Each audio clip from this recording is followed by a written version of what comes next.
What do a coach, psychologist, medical doctor, athletic trainer, and umpire all have in common? They're each helping me act more like an adult at youth sporting events. So let's capture it.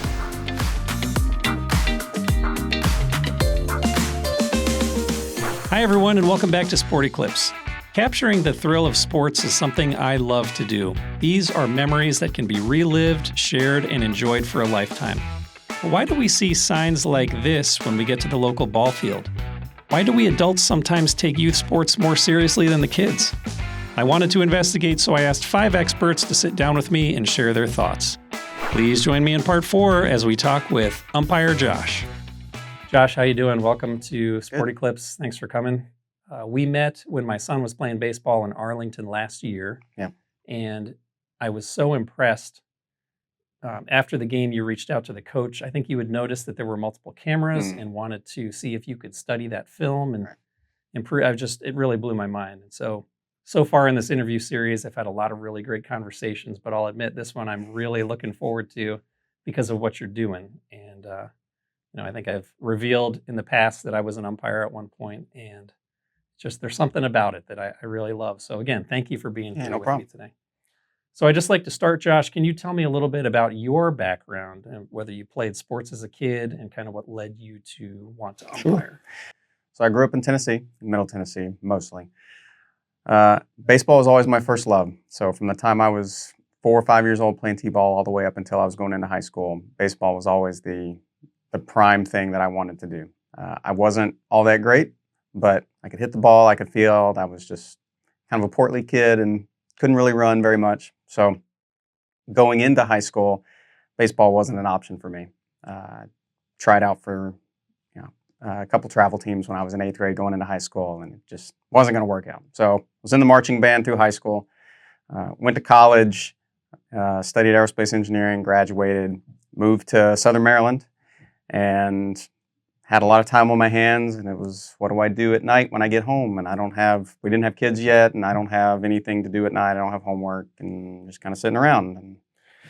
And had always thought that maybe umpiring was something I might be interested in, and thought maybe that was a way that I could stay active in baseball and do something, and had reached out to a local Little League, and they put me in contact with their chief umpire and gave me some gear and gave me training and kind of said, hey, this is the basics. And I was kind of off on my own. And I looked up a bunch of stuff on the internet about different, hey, where do you start? Where do you stand? What do you do? What kind of gear do you need?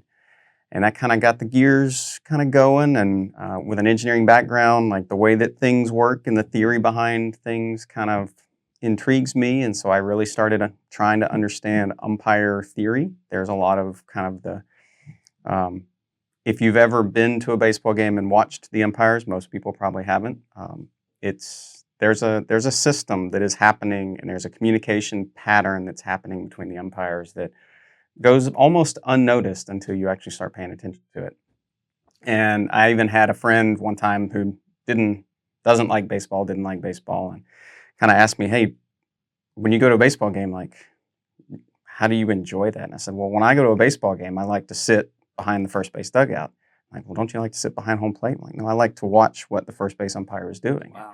And he said, oh man, you took like the most boring sport ever and made it more boring. I was like, well, I do like getting my judgment questioned. That's one of my favorite things. So I think umpiring has worked out.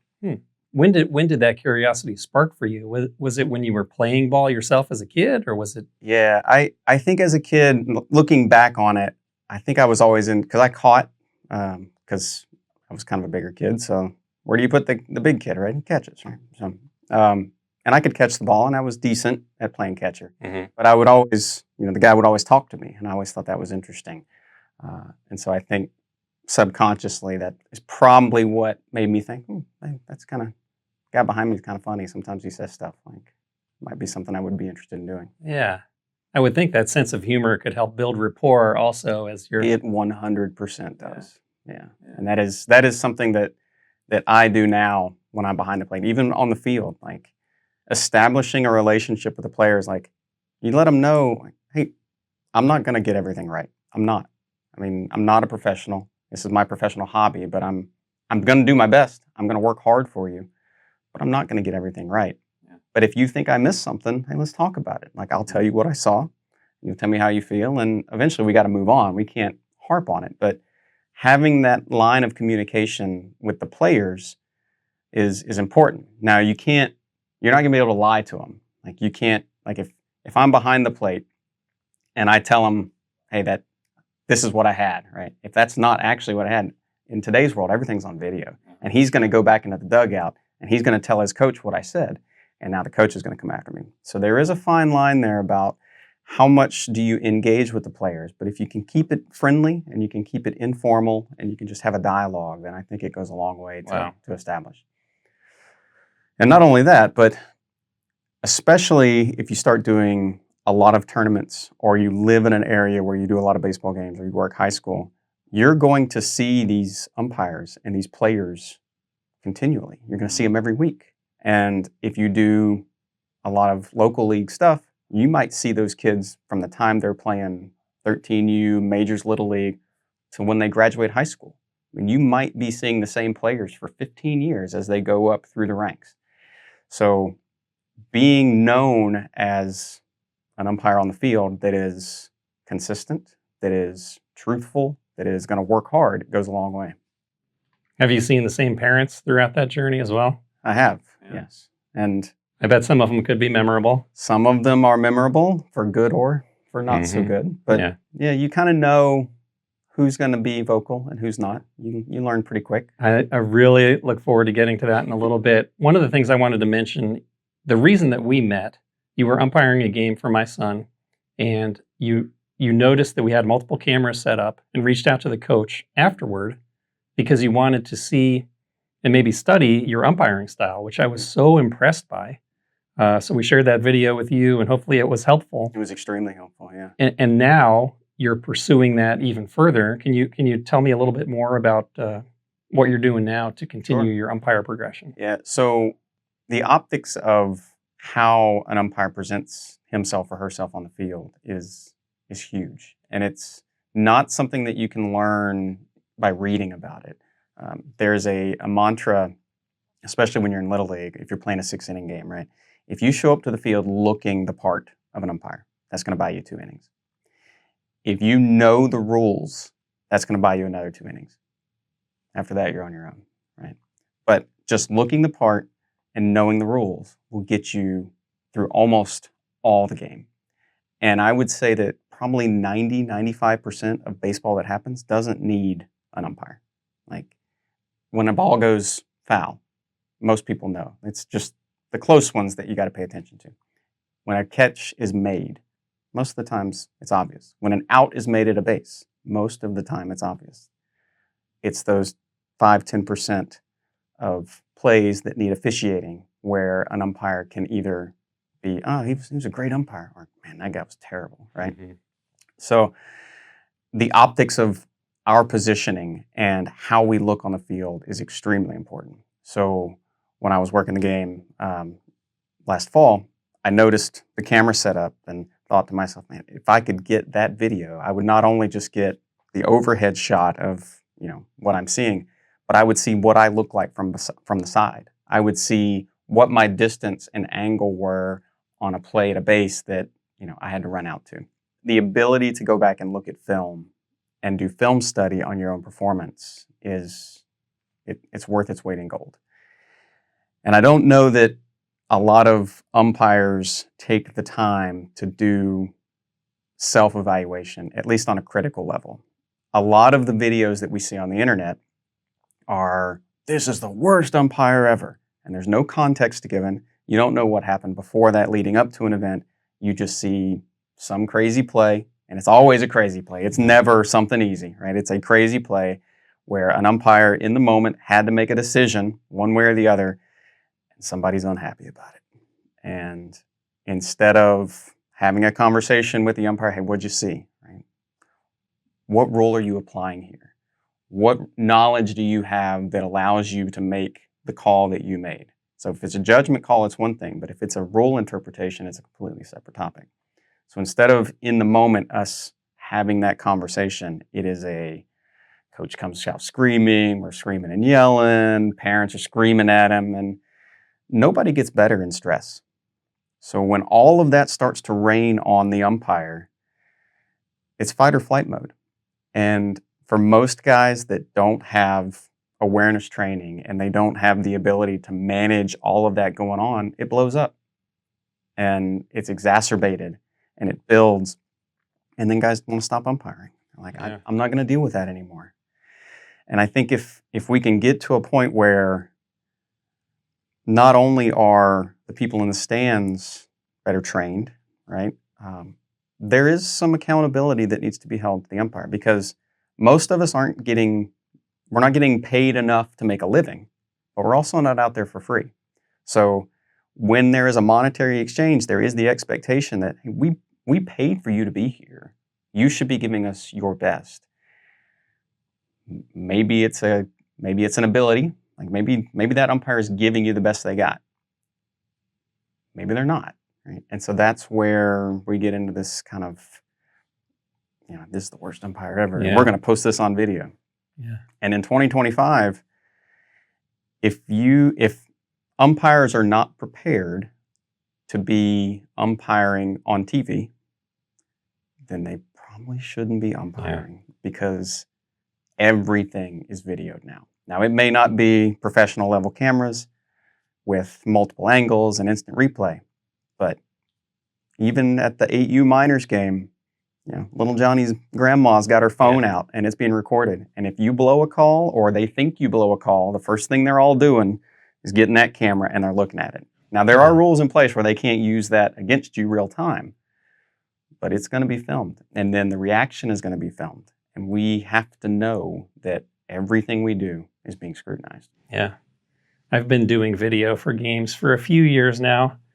And the only times, and it's very few, that an umpire has either, given me kind of the side eye or actually asked me, hey, are you taking video, is when it's an older umpire. And I wonder if maybe they're just not used to the new fad, the new generation yet, where everything, like you said, is videotaped. Old habits die hard. So I was an umpire and now I'm a dad.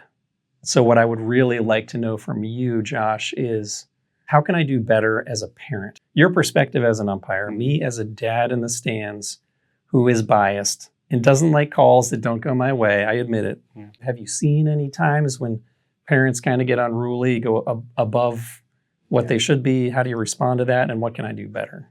One thing I will say is if you can humanize the umpire, it goes a long way.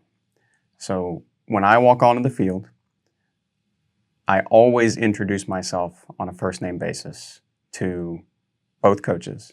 Any players that are around me, if I'm behind the plate, the catcher, hey, I'm Josh, nice to meet you, hey, have a great game, right? If I'm at first base, same thing. First base coach, as soon as he comes down, hey, I'm Josh, nice to meet you, I'll be here all day, right? Same thing with the first baseman. And that's how I start building that relationship with the players and the coaches. Because if I stand up there and I don't say anything to anybody and I've got my mask on, I'm an umpire. I'm not a person. I'm an umpire. So I would say with the parents, it's the same way. Like you see the umpire walking on the field, say hi to him. Say, hey, how you doing? Hey, good to see you. How you had our game last week? Yeah. Take the effort to humanize. If you can learn his name or her name, and it's an umpire you've seen all the time, if you can address them by the name, that's great.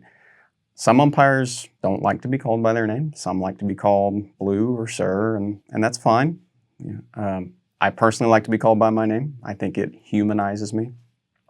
Between innings, when I go over the fence to get some water, take my mask off, stand there and make eye contact with people.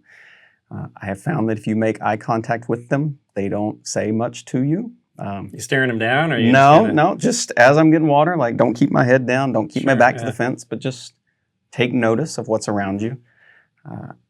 And it goes a long way just making that connection, because as a parent sitting in the stands, and my kids played baseball for a little while before they said, we don't like this anymore. And I said, well, that breaks my heart. But I had to sit on the other side, and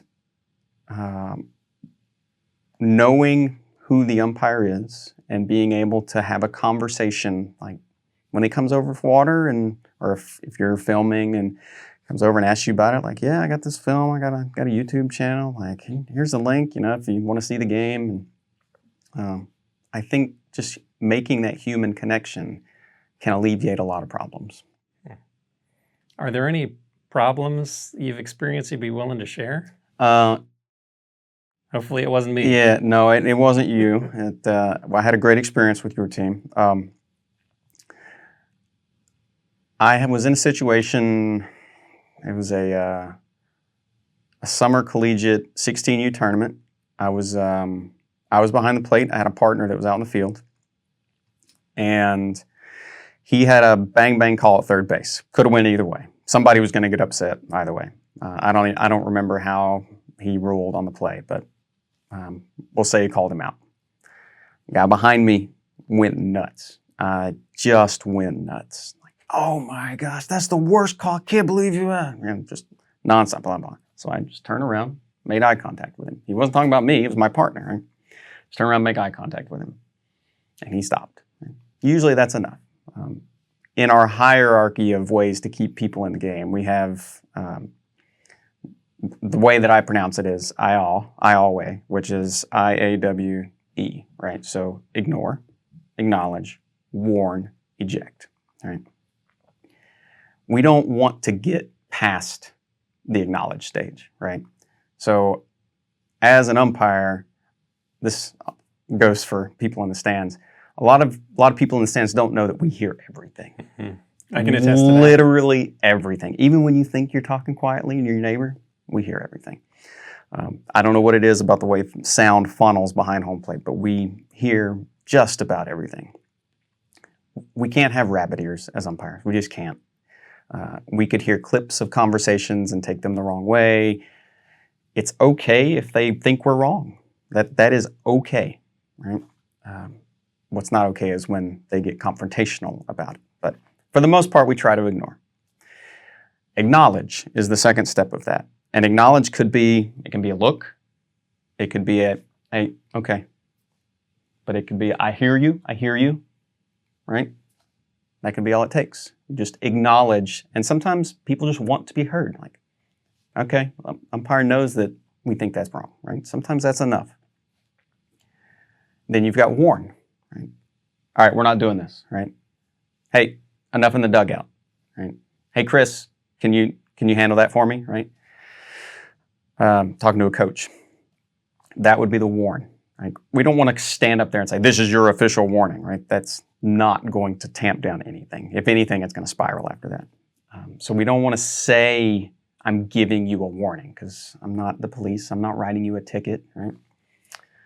And then the final step would be eject, right? We don't ever want to get to eject. Now, what you see on TV with the major leagues, they're putting on a show. A lot of times those guys run out there to get ejected. That's the whole point. Right? In amateur baseball, we don't ever want to eject. We don't want to get there. There are mitigation steps put in place for us not to get to that point. So, guy behind the plate, going off on my partner, right? Just gave him a look. Right? He stopped.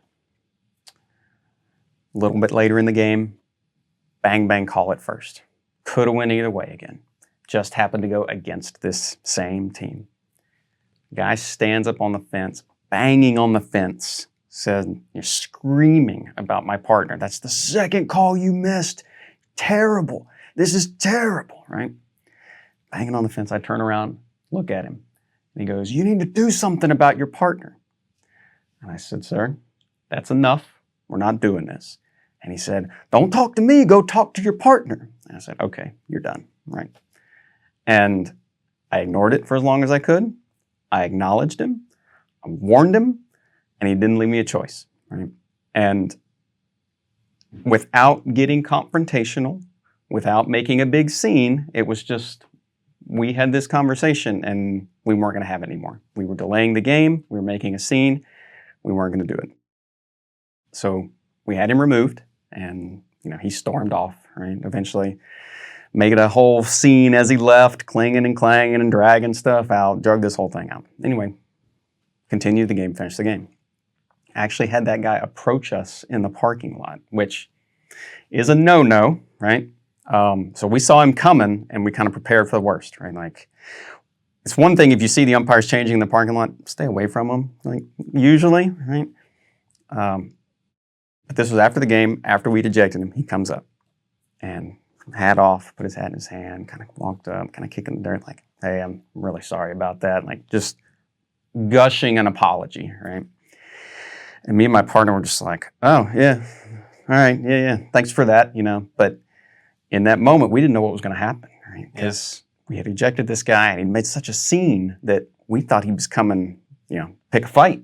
And me and my partner were somewhere in Northern Virginia. I don't even remember where we were, but it's like, I'm not from here. He's not from here. Like, we don't know anybody here. And it was just surprising that he would come up and offer that apology. Most of the ejections that I have had are malicious contact in high school. And that's not even something that I have to officiate. It's so obvious that, okay, you've removed yourself. Like, you were running back into first base, and instead of knowing that you're about to get tagged out in a rundown, you just lowered your shoulder and blew this kid up, right? So those kind of ejections are obvious, and that's mostly what we have in high school. There are so many procedures put in place, at least when you get into scholastic baseball, middle school, or federation rules, which is high school, or in the NCAA, that it's hard to get ejected. It's when you're doing perfect game tournaments or exposure tournaments or lots of travel things where you get teams coming in, and these teams have paid a lot of money to come to these tournaments, and they're playing 4 or 5 games in a weekend, and we're rolling umpires out there doing 4 games on Saturday, and then they're coming back and doing 5 games on Sunday, and they're exhausted and they're tired and they're not necessarily the best trained, because at that point you're trying to make 75 times 5 in a day. Sometimes you're chasing the money, and even though it's not a lot of money for some guys, it is, right? If you're making $550 of cash, right, in a tournament situation, that can be a lot of money. And so a lot of guys get into umpiring to chase that additional income. And then when it's hot, and when it's your 4th game of the day, and you make a call that this team doesn't like, and they start barking at you, and you start barking back at them, and now it's on video, and now the whole thing blows up, and now you're on YouTube as the worst umpire ever, right? And the videos are cycling, and it's a waterfall. And I think some awareness from not just the outside sources, the fans in the stands and the teams in the dugouts, like, hey, he's a human, or she's a human, the umpire's human. Let's have a conversation about what that umpire saw on that call, right? So one of the best ways that a coach can interact with an umpire is to, call time. Hey, Josh, what'd you see there? Like if I have a play at first base, right? Like, hey, what'd you see there? Hey, I had the ball beating him. Like, was it close? Was there interference? What'd you see there? Yeah, there was no interference. I saw that it was close. They collided a little bit, but I didn't have anything. Still had the ball beating him. He had possession. I got an out. Right? Okay, I disagree. Like, Coach, that's your right. But that's not a protestable situation, right? That is a judgment call. If you have a rule application, then a coach can somehow say, "Hey, Josh, what do you have there?" Oh, well, I had the ball bouncing off the plate and going fair, so I called it foul. That's not the definition of a foul ball, right? Like, it can bounce off the plate and roll fair. Like, oh, well, can you go talk to your partner about that? Like, fair foul is a little weird because in a lot of situations you can't overturn a fair foul. Like, if you call something foul, especially in the federation and below, there's not provisions in the rule book to place runners. Like, if you kill a ball and you call it foul, then even if it's wrong, you kind of got to eat it. But in collegiate baseball and in professional baseball, you have the ability to, okay, we accidentally called that foul. He killed the play. Everybody stopped running. We think he would have got to first. Like, we're going to award him first base. You can do that. But in anything that's playing federation rules or below, if you call it foul, then you just got to eat it. And I've done that as an umpire, and it's a terrible feeling. to know that that wasn't foul, like or that that overturn a call. But if it's a rule application, then a coach can come out, hey Josh, what do you have there? And explain what you have. And if the coach thinks that that's an incorrect interpretation or application of the rule, like, hey, can you ask your partner? Can you guys get together? Because I don't think that's the rule. I think he should be awarded second base here, not just one base. It should be a 2-base award. I'll go see. I'll go talk to him. And I think having that calm conversation, like, hey, what did you see? Not, that's the worst call ever. Right? Like, hey, what'd you see there? What did you process that made you call him safe or call him out or put him on second base? Right? Yeah. So I think just having a little perspective of, all right, he saw something. Let's go find out what he saw. Right? Yeah. It's interesting. Your kind of horror story to me seems a little docile. Yeah. I've seen a lot of that myself, and I'd be the first one to say that I'm guilty too. But kudos to the guy for coming up after the game and apologizing. I probably should have done that a couple times. Something you said earlier, Josh, about the umpires being human reminds me, being an umpire, hearing the parents, like you said, you can hear everything they're saying. And I'm wondering how you respond to hearing that chirping, having the discussions with the coaches. You mentioned maybe knowing that one of the calls might have been incorrect. Does that get in your mind? Does that influence how you approach the rest of the game? And how do you overcome that? So the makeup call is real. It is a real thing. It shouldn't be, but it is. There's implicit bias. And especially for younger umpires, they feel the need to make a call based on something they did earlier. Once you have gone through training and you are confident in your abilities, that kind of goes away. So you will work games where a coach will say, you owe us one, right? Well, no, maybe I missed that one, but I'm not going to miss another one, right? That's my mindset. I'm not going to degrade my own credibility to make up for something I screwed up, right? Because that's only going to make it worse. If I start going back and forth, right, now where's the middle? We've skewed our middle. When you, as an umpire, miss a call, or you think you miss a call, it eats at you. It really does.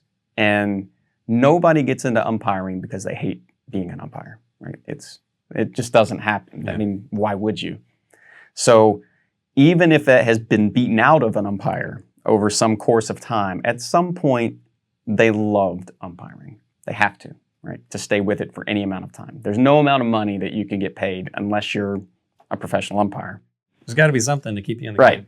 Right. There's got to be something, whether it's you love being on a baseball field, you love watching youth baseball progress and grow, you love baseball just in general, and maybe you love being outside. Maybe this is your way to give back to the community, right? There's something inherently there that you love. So when you miss a call, or you think you miss a call, it will gnaw at you for the entire game. You have to find a way to flush it. And the more reps you get, the more confident you get, the more comfortable you get, you can start to catalog pitches. And if I have a pitch come in and I ball it, and catcher kind of gives me a little body language, pitcher gives a little body language, and I'm thinking, okay, maybe I'm going to get a better look at that one next time, right? And then you got to move on because the next pitch is coming, right? If I get a pitch and I call it a strike and one dugout blows up, right? Okay, maybe that was a little above the zone, right? Because from the dugouts, you can see up and down. I mean, you can see where the bottom of the zone is. You can see where the top of the zone is. You can't see left and right from the dugouts.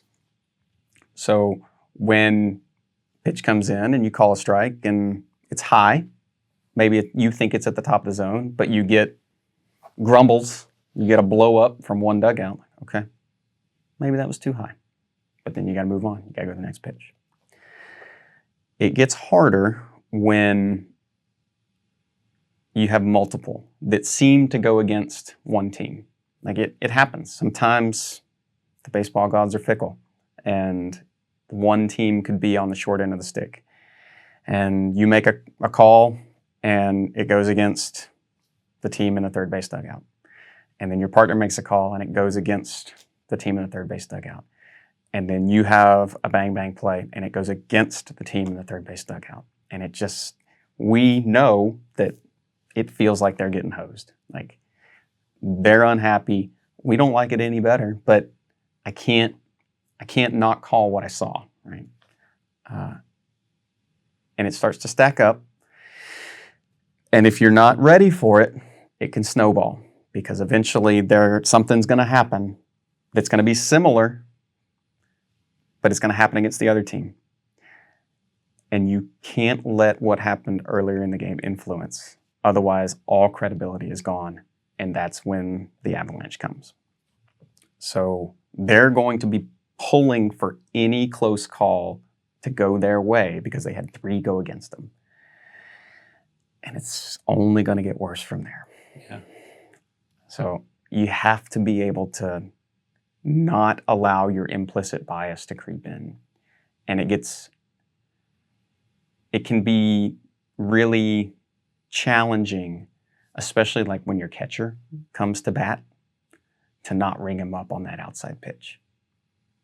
Because you know that he knows exactly where your zone is, and he's coming back out the next inning. He's got to come talk to you. He's got to come back. Right? So there's an implicit bias that you just kind of have to. I've gotten to the point now where I don't even recognize who's in the box because I can't. Because I can't call my zone differently because it's the catcher. And that's intentional on your part. Intentional. I cannot allow him to influence my strike zone because, again, then all my credibility is gone. And that credibility and trust starts from the moment I walk on the field. So when I step on the field, you kind of start here, right? And as umpires, we're expected to step on the field perfect and then get better from there. And hopefully, we've banked some credibility from other games that we've worked with that team or that coach. Mm-hmm. And over time, you can put deposits into that trust and credibility bank. At some point, you're going to have to withdraw, and they're not going to be happy. But I'm not doing it on purpose, right? I'm not out to say, you got really mad at me last time, or your fans were really unruly last time, so I'm coming after you this time. Like, we're not. Yeah. We're not like that. There's no malicious intent, at least not in my experience. Maybe there's some umpires that will go out there with an intent to, hey, I'm going to screw that team over today. I doubt it. Wow. I doubt it. But this is a game, right? It's a sport, and it should be fun. You were talking, it's fascinating to me, talking about kind of the players are invisible when they're at bat, right? Mm-hmm. You're focusing on the call. What about with the coaches? I would imagine if you're a little wishy-washy with one coach, then the other coach is going to try and pull you the other way. 100%. So in the umpiring world, we have what we call the rope theory. And when we are specifically behind the plate, but when we walk on the field, we have a rope attached to us on both sides. And this team has a hold of one end, and this team has a hold of the other. And they will pull you towards their dugout, right? They're going to do things, they're going to try to pull you in their favor. And if you get pulled in one direction, they're going to start pulling in the other. Absolutely. And eventually you're going to get swayed, and then the rope's going to snap and you're going to go tumbling, right? Like bad things are going to happen when you lose track of your center. So you have to be stubborn. You have to be, especially with strike zones and, fair, foul, catch, no catch, strike, ball. You have to be stubborn. You have to call what you see. But you have to be approachable. You have to not be the police out there. You're not out there to mandate the game. You're there to officiate the game, to arbitrate the game, to make sure the game is played fairly for both teams. Right? You are an independent source of, hey, something weird happened. What do we do here? Right? Even a fair foul. If it's on or near the line, that team's going to think it goes in their favor. That team's going to think it's theirs, right? We're supposed to be there as an independent source to say, hey, this is what I saw. I have been empowered to make a ruling here. You have to find a way to be approachable, but yet stubborn. And a lot of umpires in youth leagues especially that have been around for years, they can be too friendly, right? So, hey, Steve, hey, how's the kids? Hey, I saw your wife at Walmart the other day. Like, hey, I've had you guys like 30 times this year. You know, like, how's your dog? Hey, I heard your daughter graduated, right? This coach is a travel guy who's not from the area, and he sees you over there chumming it up with the coach. It's like, oh, yeah, I know what kind of day we're in for, right? So umpires need to be aware of what's going on the field. Like, what are they portraying to both coaches? Do they only go to one side of the field between innings? Like, even something as little as, where did the umpire put the water bottle, right? So every inning, I have to go get water next to Steve's dugout. I start talking to Steve's fans and chatting it up with the people over there. Meanwhile, the other side is just left watching me do all of this. And it can cause problems, for sure. Seems like a fine line. You want to be a human and personable and let people know that you're doing your best, but at the same time, you don't want to get too familiar because, like you said, then somebody might try and take advantage. And 100%. So it's a huge mental game. Yeah. It can be, yeah. Yeah. Huh. They've talked about having robots, right, do the umpiring or some computer system. I think that would take a little bit of the fun out of the game, because as much as a parent, we don't like to see calls that don't go our way, it makes the game more entertaining. I don't know. It's easy to say that when we're not playing a game. Do you get to choose who you're, in the military, we call it battle buddy. Do you get to choose who you umpire with? Not usually. Okay. So in an association that assigns games, you typically get an assignment, and it'll have you and your partner. If you're working with a partner, hopefully you are. Doing games solo is not a lot of fun. But hopefully you have a partner, if not multiple partners. And typically it's somebody you know. It may not be somebody you choose, but it's typically somebody you know. And the longer you umpire and the more that you umpire, that circle just kind of gets smaller. Especially as you move up in higher levels of baseball, the people that you umpire with start to become your friends. You start to have text chains with other umpires, and those are the only people you talk to. If you get bitten by it as much as I did, then I don't have time to do other hobbies at this point. When I'm not on a field, I'm typically watching YouTube videos or watching clips or going back through somebody's Game Changer. And I wish I could just hand you a couple 20s and get you to come umpire all our games. This is great. Josh, thank you so much for meeting. I could chat with you probably for a couple more hours. One question I did want to ask before we leave is, what would you say to a kid that wants to become an umpire? Would you have any advice for them, how to handle parents? Sometimes, like me, they can be overly aggressive, even with younger kids. What would you say to them? I would say that there is a huge need for umpires, and especially kids that grow up playing baseball. They develop not just the skills to play, but they start to develop baseball instinct. And as you move up in the umpiring world, that instinct is worth its weight in gold. Especially when the baseball starts to get faster, having the ability to read the field, read the players, read what should happen. Now, at lower levels, what should happen doesn't always happen. But as you move up, what should happen starts to normally happen. So when a ball is hit to shortstop with 2 outs and you got a guy going to third, okay, let's get the out at first base, right? Let's come across the diamond and get the easy out at first base. Let's not get in a rundown and chase this and throw it to third base, throw it over his head, and now we're off to the races, right? So knowing where the play should happen and knowing how to anticipate where to be and what to do is worth its weight in gold. So any kid that wants to get into umpiring, I highly, highly encourage them to do it as they start to get older, right? So I think a 14-year-old, 15-year-old could absolutely be doing an 8U game, right? How do you deal with coaches and parents? One thing that I have found is when you get an umpire that either looks really young or is dressed not what I would call professional.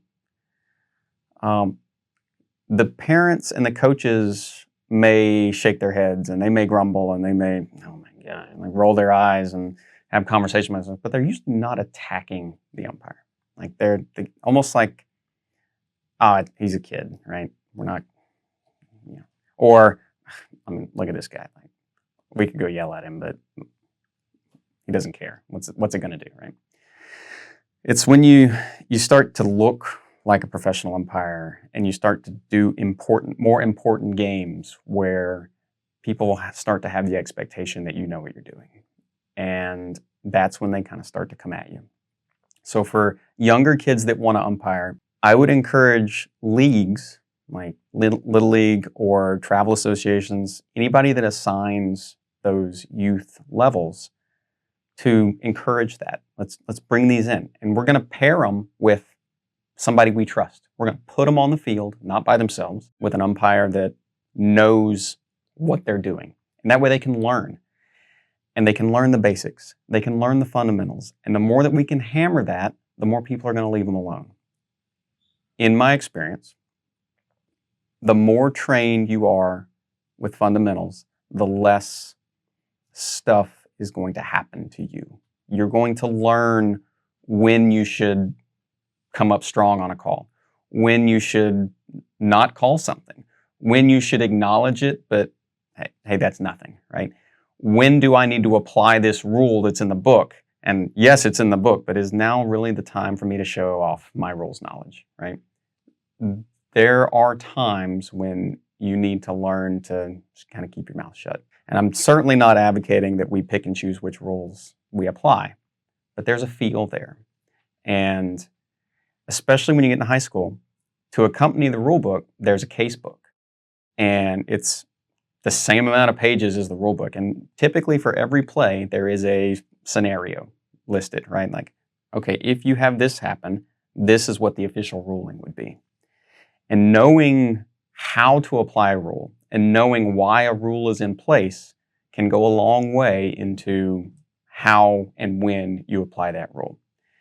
An umpire can really get himself into trouble, or herself, when they start making up their own interpretations. Because one, not only are they just making stuff up real time, but if you go to a game and you have an umpire rule on something, and then that exact same thing happens in your next game, and that umpire rules differently, now we're going to lose our minds. Like, well, last game it was this, right? Yeah. And so there's no consistency. And the umpire and the rule book are like the field. You expect it to be consistent, right? You expect it to have mowed grass. You expect it to have lines. You expect it to have bases. You expect it to be 16 feet or 90 feet, whatever it is.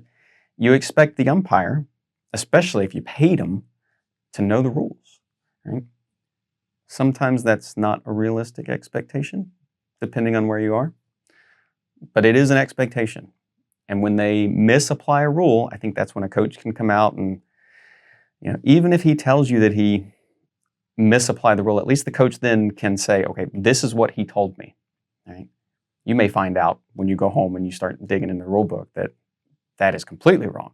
Yeah. But you at least know what the umpire was thinking when he said it. And I would say that for any young person that wants to be an umpire, go for it.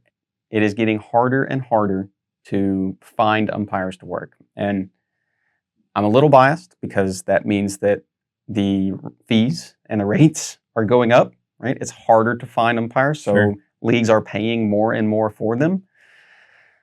And maybe if we had more umpires, then maybe those rates would come down because we're not in demand. But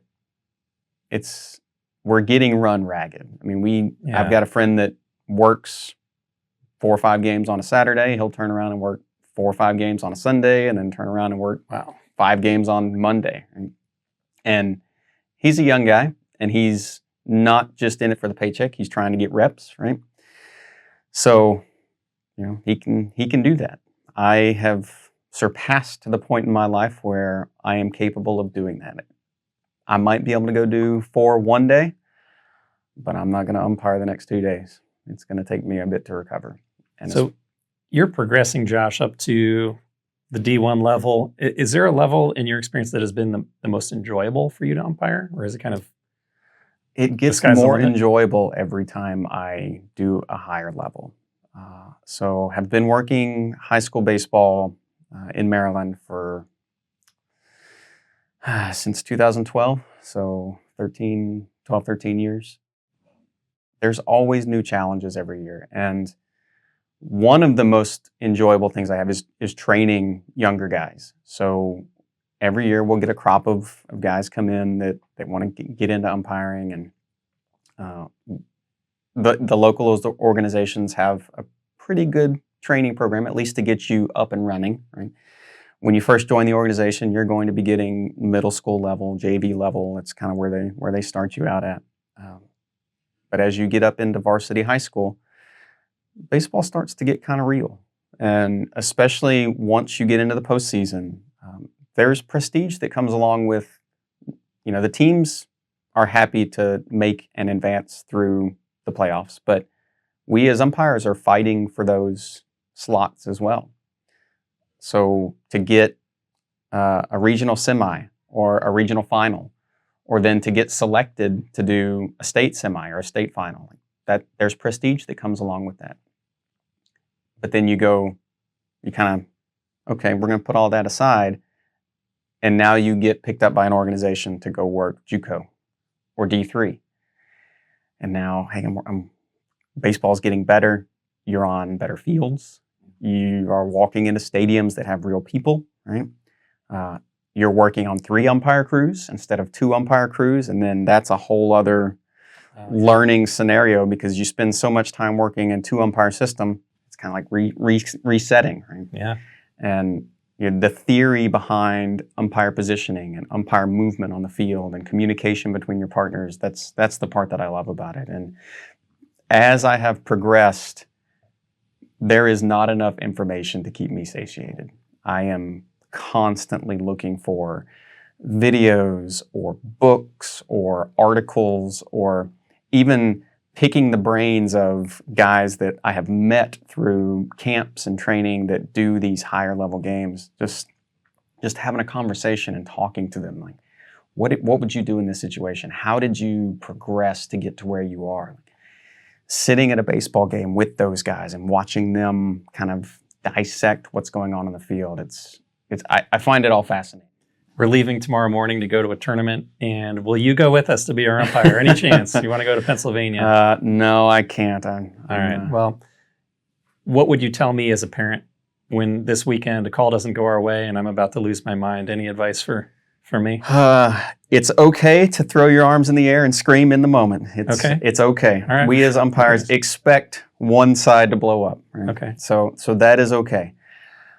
I would say don't let one blow up turn into a second blow up. Right? So don't use the first call against the umpire. Oh, that's 2. Don't do that. Don't keep track of how many the umpire misses, because he's going to miss some. Sure. I would say internalize it.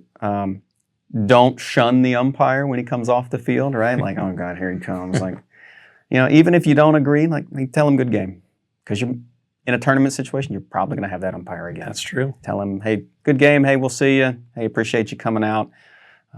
If you have water, sometimes they like water. Most guys bring water nowadays, but sometimes I hesitate to do that. We don't want you guys poisoning it, Never thought about that. But, the other team might think, oh, they're trying to butter up the umpire or something.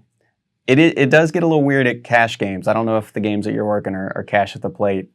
Those are always weird. Some guys, for me, when I work a cash game, I take the money and I immediately put it in my pocket. That's a thick envelope there. I don't know. Sometimes it's not even an envelope. It's just like a stack of 20s, and I'm just like, and I just have to trust in the moment. The old Kenny Rogers, the gambler, like you don't count your money when you're sitting at the table, right? So it's burned me before, but I always feel really weird.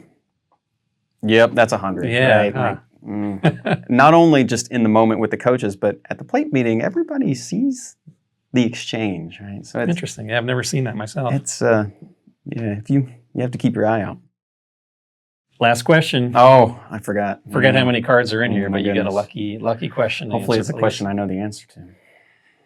All right. Oh boy. Favorite memory. There's two here. Playing sports as a kid and then watching my kid play sports. So my favorite memory, playing sports as a kid. Okay, this is,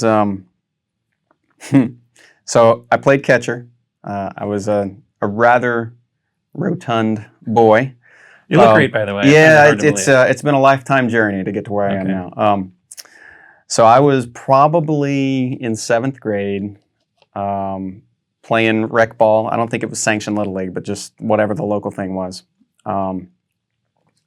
We were playing against a team that was stacked with all the popular kids in school. Like, I was on the team that never won a game, and they were the team that had been together for 6, 7 years. Dad was the coach, and very selective to get on that team, right?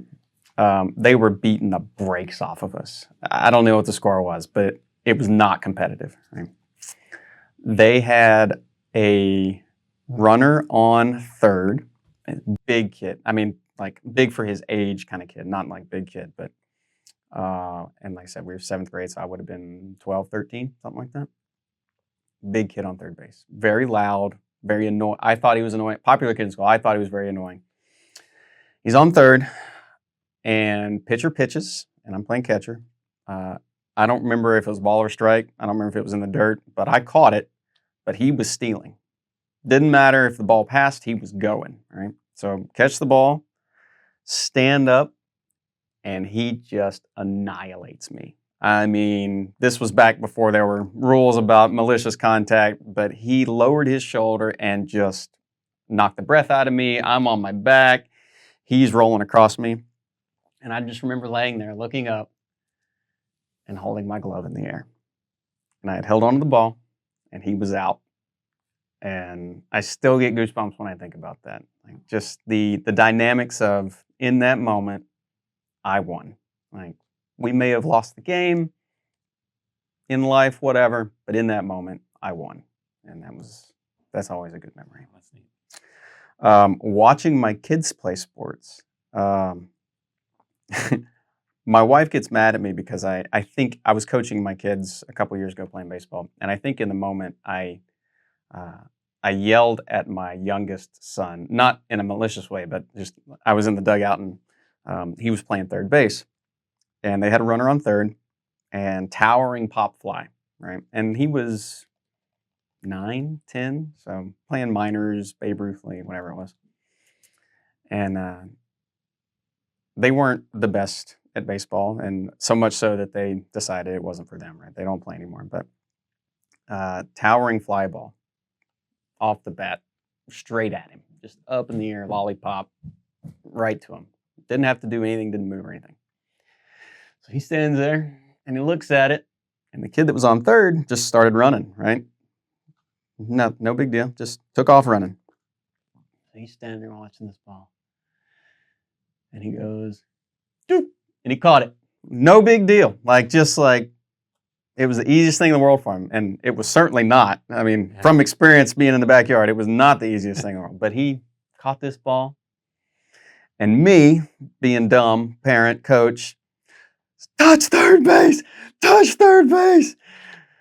And he didn't, right? So he takes the ball, throws it back to the pitcher, he threw it wild, it rolls across, kid goes back to third base. We only got the one out, right? And I just remember thinking, we had two. We had just step on third, right? And that's why my wife gets mad at me, because she said, in that moment, you didn't praise him for making the catch. You fussed at him for not stepping on third. And I just thought, you were absolutely right. And that kind of changed my whole perspective about youth coaching. Was he's 9 years old. We made an out. That should be the happy moment. And so I still talk to him today, like, hey, remember that time you made that catch? And he's like, yeah. And he doesn't remember that I fussed at him. Only my wife remembers that part. But it was always a fun moment. Well, you're a very positive, encouraging young man, and I really appreciate that about you. And again, that's why I wanted to have this conversation with you. And it's been great. Really enjoyed it. Yeah. So I wish you all the best in your pursuit of your professional hobby of Yeah. umpiring, and I look forward to seeing you on the field someday. Maybe you'll see me on TV one day. I would love that. Well, thanks a lot, John. Thanks, great. I hope you enjoyed that discussion, and stay tuned for the final interview with former college pitcher and now professional athletic trainer, Coach AJ, to get his perspective on parents in youth sports. Take care.